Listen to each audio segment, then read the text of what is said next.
आज मैं आपको बताने वाला हूँ BGMI की कुछ प्रो सेटिंग्स जो कि शायद आप गलत यूज कर रहे हो और जिसकी वजह से आप फाइट्स को हार जाते हो और आपका गेम प्ले इंप्रूव नहीं हो रहा है। आप में से मैक्सिमम लोगों को इन सेटिंग्स के बारे में पता होगा, बट शायद आप ये नहीं जानते कि ये सेटिंग्स डिफरेंट प्लेयर्स के लिए डिफरेंटली वर्क करती है based upon their control, sensitivity and their playing style. So मैंने इन BGMI सेटिंग्स को डिवाइड करा in 3 levels, noob, average and pro level. और वीडियो के एंड में आप मुझे कमेंट करके जरूर बताना कि आप किस लेवल की सेटिंग्स को गलत यूज कर रहे थे। So let's get started with noob level. So first one is throwables quick wheel। इस सेटिंग को एनेबल करने से जो आपका थ्रोएबल्स वाला सेक्शन होता है जिसमें नेड, मॉली और स्मोक्स अवेलेबल रहते हैं, उसको जस्ट होल्ड करके रखने से आप थ्रोएबल्स को फेंक सकते हो। सो इस सेटिंग को एनेबल करने से आपका काफी टाइम सेव हो जाएगा। आपको जस्ट ग्रेनेड को सिलेक्ट करना है, उसके बाद उसको होल्ड करके रखना है तो आप ग्रेनेड को फेंक सकते हो, ना कि आपको पहले ग्रेनेड सिलेक्ट करना है उसके बाद आपको फायर बटन पे जाना है, तो आपका ये माइक्रो सेकंड्स का टाइम सेव अप कर देगा। नेक्स्ट सेटिंग जो आपको देखने के लिए मिल जाती है वह है हॉरिजॉन्टल स्वाइप एक्सेलरेशन। इस सेटिंग को एनेबल करने से अगर आप अपने थंब को फास्टली मूव करोगे तो आपका कैमरा एंगल फास्टली मूव होगा, और अगर आप अपने थंब को स्लोली मूव करोगे तो आपका कैमरा एंगल भी स्लोली मूव होगा। बट अगर आप इसको डिसेबल कर देते हो तो चाहे आप अपने थंब को फास्टली मूव करो या स्लोली मूव करो, आपका जो कैमरा एंगल है वो सेम स्पीड से मूव होगा। सो आपको इस सेटिंग को अनेबल कर लेना है जिससे कि आपके रिफ्लेक्सेस फास्ट और स्मूथ हो जाएंगे। So next setting is mark style. So आपको अपने मार्क स्टाइल को सेट कर लेना है मॉडर्न पे। इससे आप जब भी मार्क करोगे अपने एनिमीज को तो आपकी और आपके टीममेट्स की विजिबिलिटी ब्लॉक नहीं होगी, क्योंकि समटाइम्स ऐसा होता है कि हमें बंदा स्पॉट होता है, हम उसको मार्क करते हैं और वो जस्ट उसके मुंह पे मार्क हो जाता है जिससे कि विजिबिलिटी में प्रॉब्लम आती है। So next setting is merge crouch and prone. इस सेटिंग को एनेबल करने से आपका क्राउच और प्रोन बटन मर्ज हो जाएंगे। सो आपको इस सेटिंग को डिसेबल कर देना है। Next setting is peek and open scope. So इस सेटिंग को एनेबल करने से जैसे ही आप पीक के बटन को टैप करोगे आपका स्कोप भी ऑटोमेटिकली ओपन हो जाएगा। सो आपको इस सेटिंग को डिसेबल कर देना है क्योंकि इससे आपके रिफ्लेक्सेस और स्नैपिंग में भी आपको काफी प्रॉब्लम होगी। फॉर एग्जांपल अगर आपको खाली पीक करनी है या फिर पीक करके रखना है, बंदा जैसे आएगा आपको स्कोप ओपन करके मारना है, स्कोप हटाना है, तो उस सब चीजों में आपको काफी ज्यादा प्रॉब्लम होगी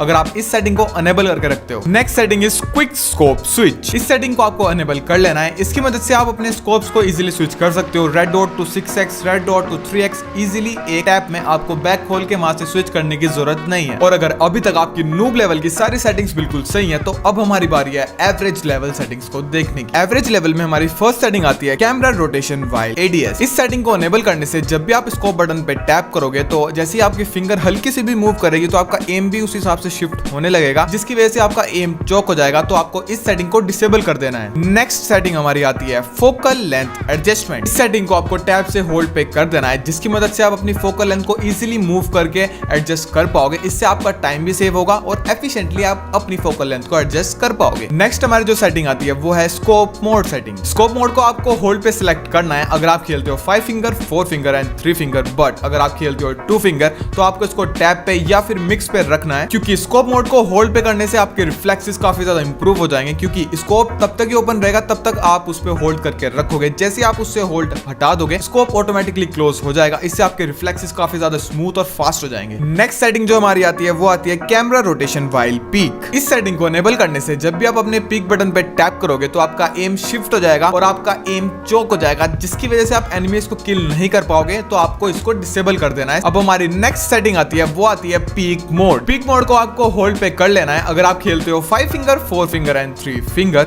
बट अगर आप खेलते हो 2 फिंगर तो आपको इसको टैब पे या फिर मिक्स रखना है। नेक्स्ट जो हमारी सेटिंग आती है वो आती है मेन स्क्रीन ऑडियो मार्कर। इस सेटिंग को आपको स्विच कर लेना है क्लासिक मोड पे, जिसकी मदद से आपके स्क्रीन के ऊपर ही फुटप्रिंट्स बंदों के आ जाएंगे, जिससे आप बंदों की स्पॉटिंग इजीली कर पाओगे, कितने बंदे हैं आसपास वो इजीली जान पाओगे और इजीली बंदों को किल कर पाओगे। नेक्स्ट हमारी जो सेटिंग आती है वो आती है रिलोड इंटरप्ट। इस सेटिंग को आपको स्विच कर लेना है फायर इंटरप्ट पे। ये पर्टिकुलर सेटिंग हमारी तब यूज होती है जब हमें अपनी गन को रिलोड करना होता है, बट हमारे पास 5 या 10 एमओ बची होती है और सामने से एकदम से बंदा रश कर देता है, तो हमको जस्ट फायर बटन पे क्लिक करना है और हमारी फायर स्टार्ट हो जाएगी, रिलोड कैंसिल हो जाता है। और अगर आपने अभी तक एवरेज और नूब लेवल की सारी सेटिंग्स बिल्कुल सही कर रखी थी तो अब आपकी बारी है प्रो लेवल सेटिंग्स को देखने की। सो हमारी जो फर्स्ट सेटिंग है वो है सेपरेट जंप एंड क्लाइंब। इस सेटिंग को अनेबल करने से हमें एक फायदा होता है, जब भी हम वॉल के पास जाके जंप एंड शॉट देते हैं तो समटाइम्स हमारा बंदा है वो उसके ऊपर क्लाइंब कर जाता है और बंदों के सामने हम चले जाते हैं और बंदा हमें किल कर देता है। बट इसको सेपरेट करने से हम वहीं से खड़े होकर उसको जंप एंड शॉट दे सकते हैं, टपाटप DBS चिपका सकते हैं या फिर AR गन चिपका सकते हैं और बंदे को इजीली किल कर सकते हैं, हमारा बंदा क्लाइंब नहीं करेगा। नेक्स्ट हमारी जो प्रो सेटिंग आती है वो आती है FPP डायनेमिक होल्डिंग। इस सेटिंग को एनेबल करने से जब भी आप FPP मोड में स्विच करोगे तो आपकी जो गन है वो कम स्पेस ऑक्यूपाई करेगी आपकी स्क्रीन के ऊपर, आपको एक वाइडर लुक मिलेगा। क्लियरली देख सकते हो कितना डिफरेंस आता है इसको अनेबल और डिसेबल करने से। सो आपको इसको अनेबल कर लेना है। नेक्स्ट हमारी जो जो सेटिंग आती है वो आती है ऑडियो सेटिंग। बहुत सारे प्लेयर को साउंड सेंस करने में काफी ज्यादा प्रॉब्लम होती है जब वो खुद फायर कर रहे होते हैं, गाड़ी में बैठे होते हैं। तो उसके लिए एक सोल्यूशन है, आपको ऑडियो सेटिंग्स में जाना है, वहां पे अपनी फायर आर्म और अपनी व्हीकल की जो ऑडियो परसेंटेज है उसको 80% तक डाउन कर देना है, जिसकी मदद से आप साउंड सेंस इजीली कर पाओगे और एनिमीज को स्पॉट कर पाओ। नेक्स्ट हमारी जो सेटिंग आती है वो आती है ब्लॉक साइट वार्निंग। आप सबने ये चीज नोटिस करी होगी, जब भी आप वॉल के पास रहते हो और आपको पिक करके मारना होता है तो एक रेड कलर का साइन आता है, इसे कहते हैं ब्लॉक साइट वार्निंग। इसको आपको कर लेना है डिसेबल। इसको डिसेबल करने से आपके पास ब्लॉक साइट की वार्निंग नहीं आएगी, तो आप इजीली बंदों को पिक करके मार सकते हो। नेक्स्ट हमारी जो सेटिंग आती है वो आती है स्प्रिंटिंग इंटरप्ट्स पीक मोड। इस सेटिंग को एनेबल करने से अगर आपने पीक बटन पे टैप कर रखा है और आपने स्प्रिंट कर दिया तो पीक मोड आपका ऑटोमेटिकली हट जाएगा, जिसकी मदद से आपको पीक मोड को हटाने की जरूरत नहीं है। आप इजीली स्प्रिंट करो, पीक आपका खुद ब खुद हट जाएगा। और अगर आप इसको डिसेबल करके रखते हो तो आपको पीक मोड पहले हटाना पड़ेगा, फिर आप स्प्रिंट कर पाओगे। नहीं तो अगर आप तभी के तभी स्प्रिंट कर दोगे तो बंदा काफी स्लो वॉक करेगा। नेक्स्ट सेटिंग आती है हमारी स्प्रिंट सेंसिटिविटी। सो स्प्रिंट सेंसिटिविटी का मैं आपको एक मॉडरेट रेंज बता देता हूं। अगर आपको अपनी जॉयस्टिक को ज्यादा ड्रैग करने की आदत है तो आप इसको 60 to 70 रख सकते हो, बट अगर आपको इसको कम ड्रैग करने की आदत है तो आप ये 70 to 80-85 मैक्स तक रख सकते हो। और काफी लोगों को लगता है अपनी स्प्रिंट सेंसिटिविटी 100 कर लेने से उनका फास्ट मूवमेंट हो जाएगा, जिगल फास्ट दे पाएंगे, बट ऐसा कुछ भी नहीं होता। सो ये थी full detail video on BGMI Pro settings. तो आप मुझे कमेंट करके बताओ आपने कौन कौन सी लेवल को कंप्लीट कर लिया, क्या आपकी प्रो लेवल की भी सारी सेटिंग्स बिल्कुल सही थी या